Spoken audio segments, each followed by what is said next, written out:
is a pleasure to be here. Good afternoon, everybody. Thank you for staying until the last one. Guess that we have a good retention rate here.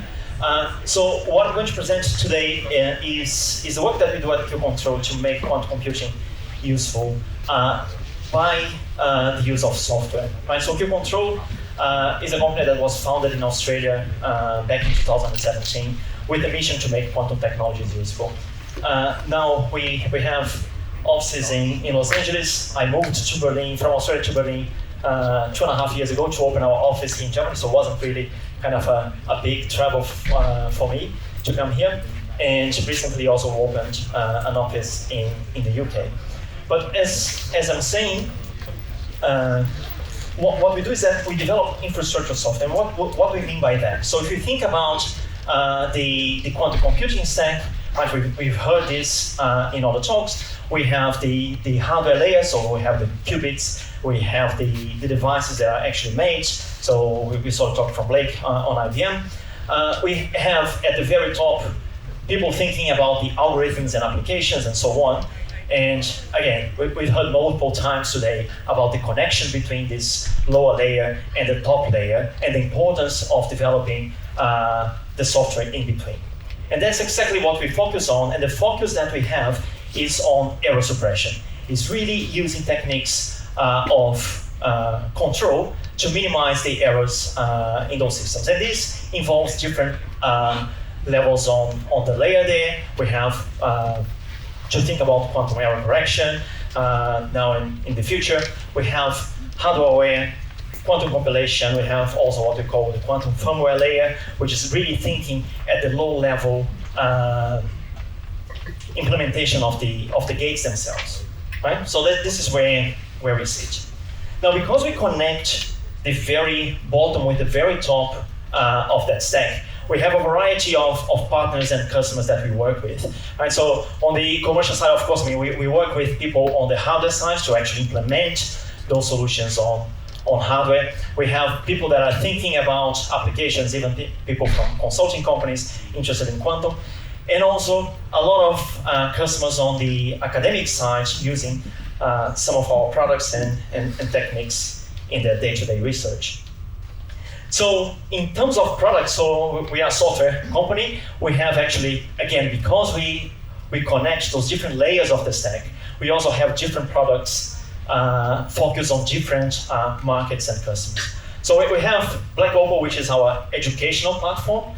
Actually, it was interesting. I mean, over time, we saw the need for people to actually come and understand what was going on in quantum.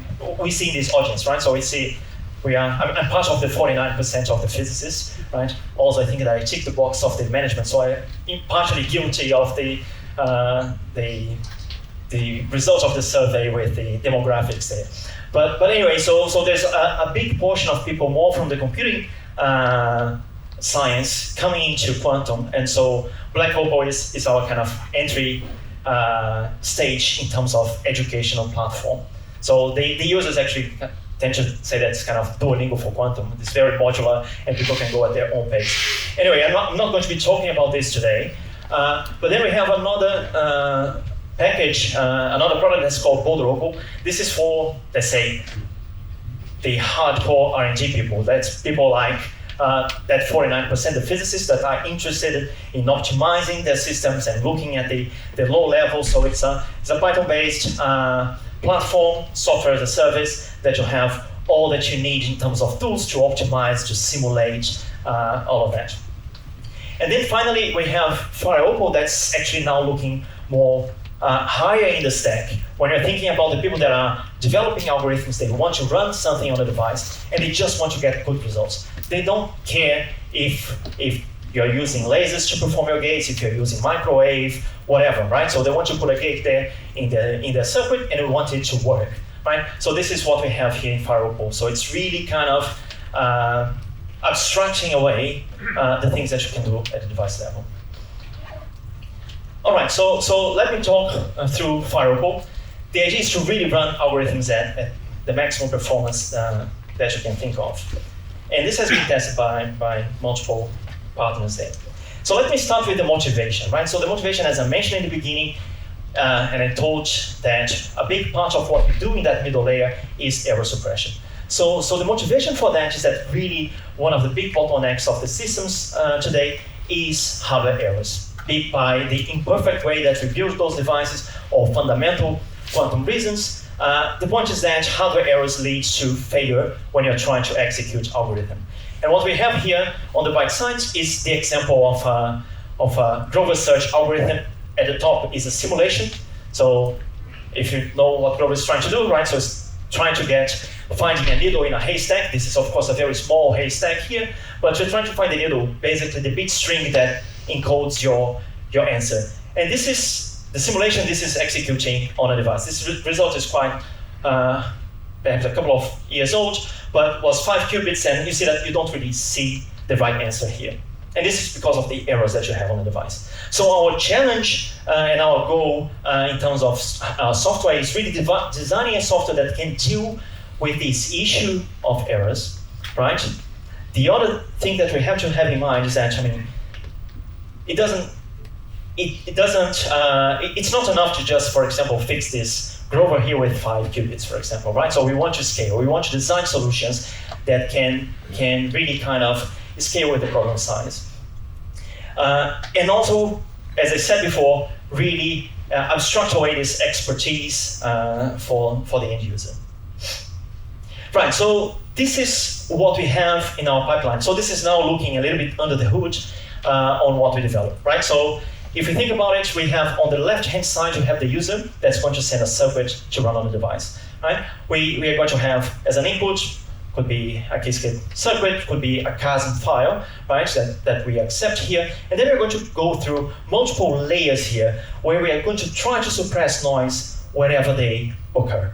And they happen in multiple different ways, right? So the usual way that people think about, oh, we have gate infidelity, right? So the gates are not perfect. This is one thing that happens, right? The other thing is that those qubits may be interacting in the system, so we have to take that into account, right? There are issues that the device is not homogeneous, right? So the choice of the qubits that you use for executing your circuit is also important. So we are going to go through all those steps. I'm going to briefly mention each one of them, and we package all of that in a software that actually executes as a single line. So for the end user, you just do exactly what you would do if you're running something on Q-CTRL, for example. You send your circuits, the number of shots, your credentials, and the backends that you want to run into.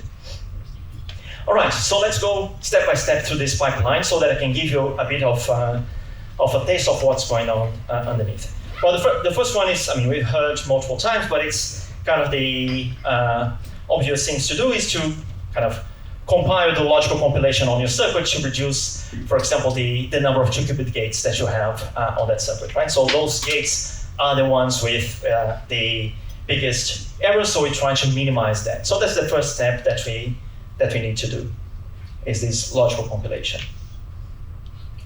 Now, the other part is this error-aware hardware mapping. So this is the problem of layout selection. So imagine that you have, for example, this is a 16-qubit device, right, that you have in your system, and you want to run a circuit that requires only 6.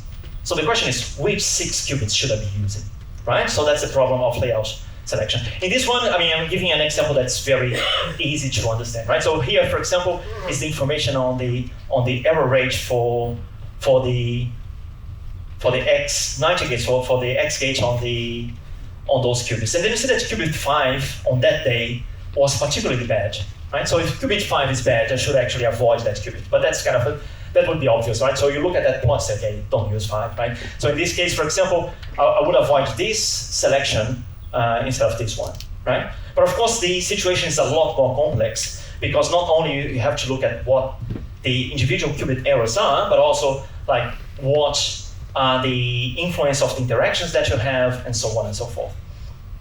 The way that you approach this system, this problem is actually thinking about how people solve this problem. For example, if you're doing a search on the internet, and then you're going to have, for example, the websites that they're going to appear to you in a given order, right? And this order is some ranking on the importance or the relevance of those websites, right? We're doing a similar thing here. So the idea is that we're going to have multiple layouts that are possible for that circuit that we want to implement. right? And we want to rank them in the end to find what is the best one. And to do this, I mean, we're going to do some optimization where we have to define the score that we're going to use to rank those systems. Now, when we do that, actually, we actually do this. We do a training stage where we actually use a selection of circuits, of quantum circuits that we use to get the optimization over. The idea is that we don't know what the user is going to send us as a circuit to execute. And also, we don't want to do a real-time optimization for that circuit, because that would be imagine that the user is paying to use a quantum computer, and we use their time to optimize the compilation, right? So we are using their money to do, unless they are fine with that, but what we try to do is that we try to do this offline, get the best possible result, that when an unknown circuit comes from the user, there is minimal overhead in terms of execution time when you do this. Right, so we have this training over multiple circuits, then we construct this ranking, and then this is the result. We don't always get, for example, our obtained rank is not exactly always the optimal, but most of the time, or half of the time actually, our predicted best layout is in the top 1 or 2 of the right one. So we have 5 times improvement. And not only that, even better than that, but I don't think I have a picture, but even if you are on the top 3, the overall fidelity is quite good. All right, so then we go to the next step, which is eliminating circuit crosstalk. So this is coming now more to the error suppression part of our pipeline. So the idea is that, I mean, we have, it's known in the literature for many years, decades or so, that we have some tricks and in this case sequences that we can use, for example, to minimize the effect of decoherence on your qubits. So for example, we see here we have an input circuit. You see that qubit 0 here has this gate, so there's a CNOT gate here, and then there's this huge time that qubit is idle, right? So that qubit is idle for that long time, it's going to the phase and so on. So if you are from the field of quantum control, you say, okay, let's apply some dynamical decoupling sequences there, so to extend the phasing time for that qubit. Now, the interesting thing is that if you do this in a naive way on that system, you see that it doesn't really work as well as you expected. And one of the reasons is that, again, those devices are not homogeneous, and then there is interaction between those qubits. So sometimes if you apply a pi pulse for the dynamical decoupling sequence in one qubit, and at the same time you apply in a neighboring qubit, actually the fact that you're driving them at the same time influences the dynamics, and it doesn't work again. So what we have to do is actually to work in find what is the best way of timing those sequences, those dynamical decoupling pulses, to minimize the effect on the system. And so this is the input circuit, this is the output circuit. Every green bar here is a pi pulse applied on the device, exactly to implement that dynamical decoupling. So 3 things that you have to take care of here. So we are trying to maximize the phasing time, right? So maximize the dephasing reduction. We want also to minimize the crosstalk effect, so maximize the reduction. But also we have to be aware of this gate error, right? Because we are using those gates here to do the dynamical decoupling, but those gates are not perfect either. If I put too many of them, they start to introduce errors themselves, so I have to be careful with that. Anyway, so we have this as the other step in terms of error suppression. And for those interested, there is a paper exactly on this that came from our research team last month. It is in the archive. All right, then after you do this, you do logical compilation, you do the layout selection, you do the error suppression through dynamical sequences, and then now we are down to the building blocks of your circuits, right? So the gates themselves. The gates are not perfect, we have to look into that. And the idea is that now it's where kind of really physics comes into play, right? So we're now thinking about, okay, I have this 2-qubit gate, how do I implement that? In the end, it's going to be a physical interaction in your system. So this is, for example, the cross-resonance gate on On IBM, we have 3 different microwave channels that will have those pulses that look like that.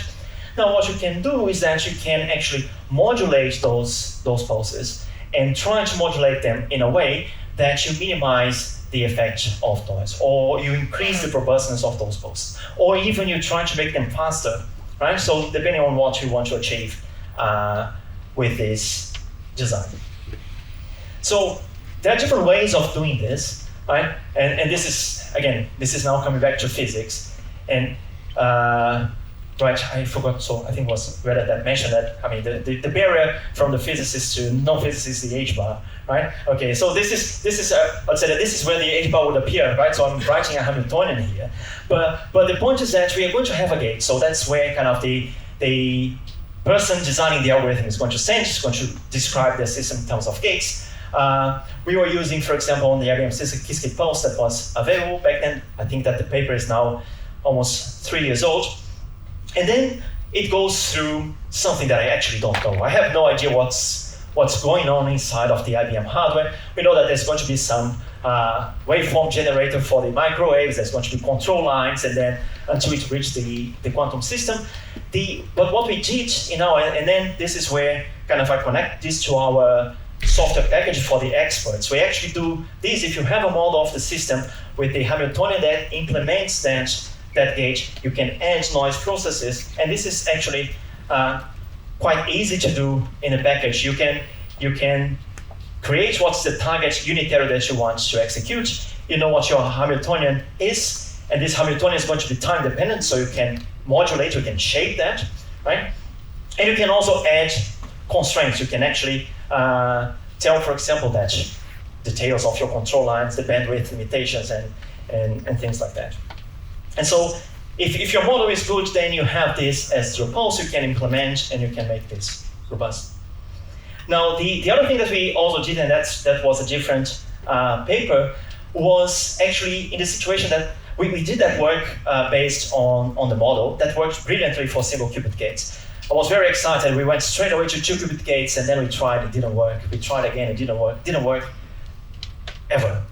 And the reason for that was that for 2-qubit gates, the model that we have for the system was imperfect. There were definitely terms that we were not taking into account. So if you're trying to optimize something with the wrong model, you don't expect it to work, right? So instead what we did is that we changed totally our approach in that, because we knew that we had access to the device, instead of using a model to optimize, we used the experiments to learn about what would be working. So we implemented a closed loop optimization so that we would send pulses, we would measure, we would learn about the effect, and then we would learn it. And so you see that what we got in the end is this pulse that's very weird. As a theoretician, I look at that pulse and I feel like, oh, I wish I could understand. But as, let's say, an engineer, I don't care. It's working. It's giving the right gate, right? And that's kind of what you have to let go your inner scientist, right? When you're trying to make those designs. All right. So then there is also, we have an extra step here that's a post-processing on the readout errors. I don't have slides for that, just make it shorter. But the idea, as I said, we are a software company. We want to package all of these R&D into a product that we can ship. And that's what Firewall is. Now, question, what are the results? So let's start with that global search algorithm that I showed to you in the beginning, right? So that's the simulation, that's the execution on the device, and that's the execution on the very same device going through that pipeline, right? And now you see that the right answer, the needle in that haystack, is quite evident there. It's perfect. No, it's not perfect. So you see that's a lot of counts here, and there's noise in here, but it doesn't really matter too much in this case, because the right answer is so above the noise level that every time that I run, I get the right answer in this case. Now, we tested this over and over again with multiple circuits, doing benchmarkings and saying, I mean, we can run deeper circuits because we minimize the error, so we can run circuits with more gates, right?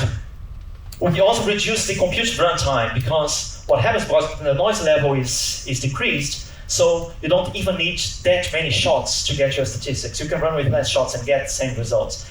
And we have the performance, like for example, the success probability of some algorithms really kind of orders of magnitude better. So everything here is in our paper. And because, many people looked at that in disbelief and they said, oh, I don't believe. But actually we had lots of people and actually users of this software doing their own tests, their own runs on their own problems, right? With people from different companies and different application sites. So from quantum machine learning to drug discovery and things like that. All right, okay, so how do you assess the software, right? So as I said, it is simple, but the idea is that, we are now integrating with 4 leading hardware platforms. We have been working with IBM now for quite some time, and was announced last month, integrations with Rigetti, OQC, and Dirac in Australia. And the thing is that, you have, of course, your software stack. For example, if you're running something on IBM, you're going to use Qiskit, you have this pathway that you can always use. And we're not really replacing, but we are giving an option that you can actually select and run through Fireball and get the answers that you want. Now, another interesting thing that happened recently was the announcement from IBM on their Qiskit functions, right? So for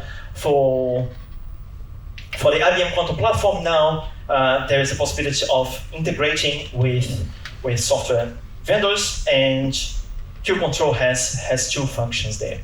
Right, so you have a catalog of functions. Q-CTRL has 2. One is the performance management function, which is exactly what I showed to you. That pipeline is what you get in this Qiskit function for the performance management.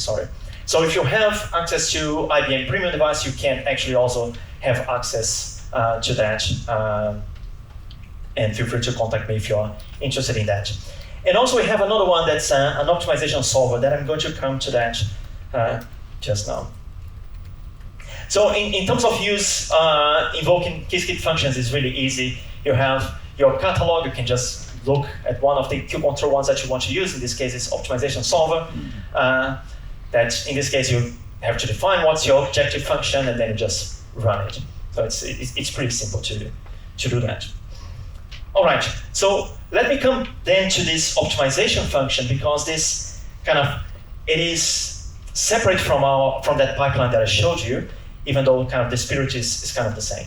The idea is that, we worked a lot with some end users and people looking at applications, and then what we noticed is that there is a pattern on the types of algorithms that the people are running, right? So people are running those variational quantum algorithms. This is appearing all the time. In the pipeline that I showed, because in our training we use multiple different circuits to train our system, and we want to actually be able to execute well whatever that the user sends, we kind of optimize for the average, some sort of mean result for the circuits. Now, if we know the structure of the problem and we know that someone is sending, for example, a QAOA problem, then we can actually do specific compilation strategies. And that's what we do here. So we know, okay, so if you're sending QAOA, we are going to have a specialized compilation. We have post-efficient gates, we have parameter reduction, and so on. And also, those hybrid algorithms have a classical part and a quantum part, right? So you're going to be using your quantum part in your parametric circuits to get some information about the cost. And you have a classical loop, for example, trying to optimize over that cost landscape. So we also, because we work with optimization all the time, we also optimize the classical part of that execution. What is the best algorithm to use? How to better do that? And of course, in the actual quantum part of the execution, we use that pipeline that I showed you. Then in the end, we have some post-processing and then hoping to find a solution. So, and this is the result. We are extremely happy with what we achieved with that, because we are really pushing this towards sizes of problems that were not possible before. So actually, this is the solving a max cut problem where you have this regular max cut. We are using the full device, 156 qubits on that device, and we're getting the right solution with this. So what we have here in red is a brute force sampling of the of the cost from your bit strings, which is pretty much is equivalent to what you get by running on the bare hardware.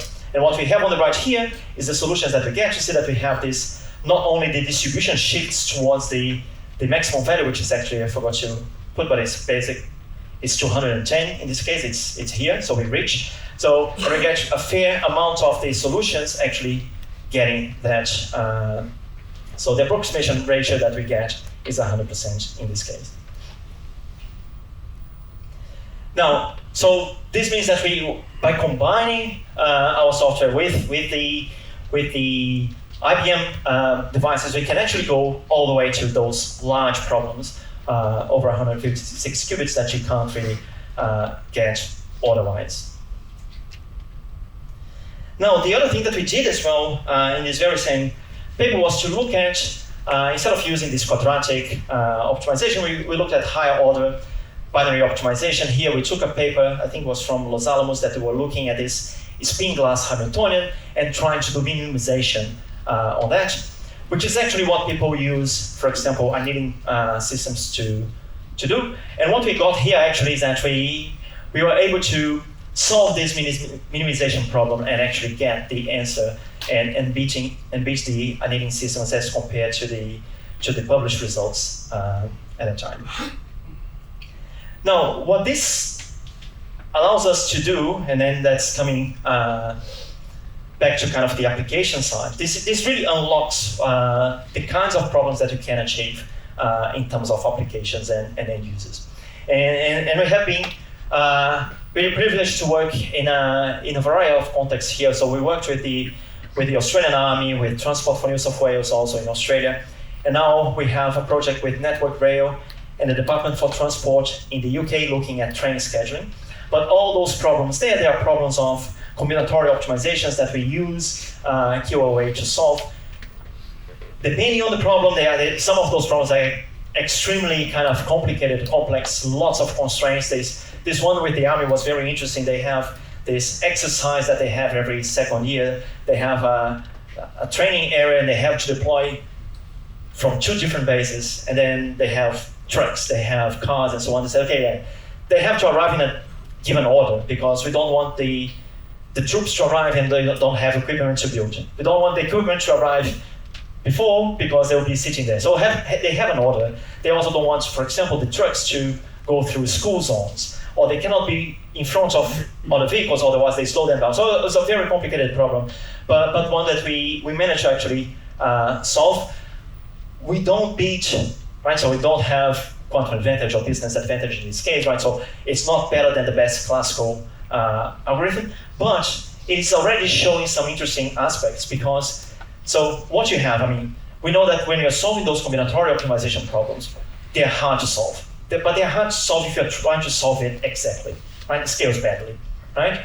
Now, what people in classical software engineering for those problems, in classical optimization, what they do is that they know that they cannot solve the exact problem. So they come up with heuristics that solve the problem much faster. The problem when you're solving them much faster is that you trade this out for quality, right? So if you run very fast, the quality is not as good, meaning that you didn't really achieve the actual minimum. So what we saw in this case here, for example, was that we got our quantum case being worse than the best classical, but it's still better than some heuristics, some approximations on the classical case, which was quite interesting here. Robert, how much time do I have? You said? We have 15 minutes left, but I really would like to have a Q&A as well. So yes. Maybe 5-ish? 5-ish? Okay, so I had this trick that I had kind of my last slide, but I can skip and have just a quick chat about error correction, because I mean, I've been talking about error suppression, so I had a fake end there depending on my timing. But I guess that this is something we heard already today about kind of error mitigation. I talked about error suppression, there's error correction, and I want to kind of just really make sure that people understand. I mean, sometimes even when people are writing articles, they are trying to look at synonyms, right? But from the technical perspective, we put some difference on what we say. So the error suppression pipeline that I showed you is actually deterministic, right? So we are doing those things, and we are setting these gate errors, dynamical decoupling, and so on. this is what we call error suppression. Right? So we are reducing the error on the system. Now we have error correction, which is a different thing, right? So you're setting up you are encoding your system so that when errors happen, you correct them. Right? So one is kind of decreasing the probability of having an error, the other one is correcting after the errors happened. And then you have error mitigation, where you have an overhead. So you run your circuits multiple times and you do some post-processing afterwards to correct for those errors. Now, the important thing, I mean, people tend to talk about, okay, NISQ device and error suppression, all the stuff, and then error correction, this is where we're going to be. What I want to stress here is that those two things can work together, right? The idea that this analogy, I think it's good. So think about your error correction as your air conditioning that's trying to cool down a room, right? And the errors is just that your doors and windows are just wide open, right? So if you have that situation, imagine that you're going to have to require a lot of resources from your aircon that's going to run at high power, and even then you may not be able to, for example, cool down your room to the temperature that you would like, right? Now, what is the error suppression? What I showed you before with all those techniques is the equivalent of kind of shutting the door and the windows, right? So you decrease the amount of errors that you have on the device. What this does is that actually makes the work of doing your error correction a lot easier, because you're lowering your baseline error in the system, right? So that the idea is that one helps the other. And this is what we are actually kind of on the way to add to our pipeline. What we're going to do is that we're going to have an efficient kind of error correction step there as well, that you're going to build into that pipeline for the near future. And now I come to my last slide. Thank you. Thank you.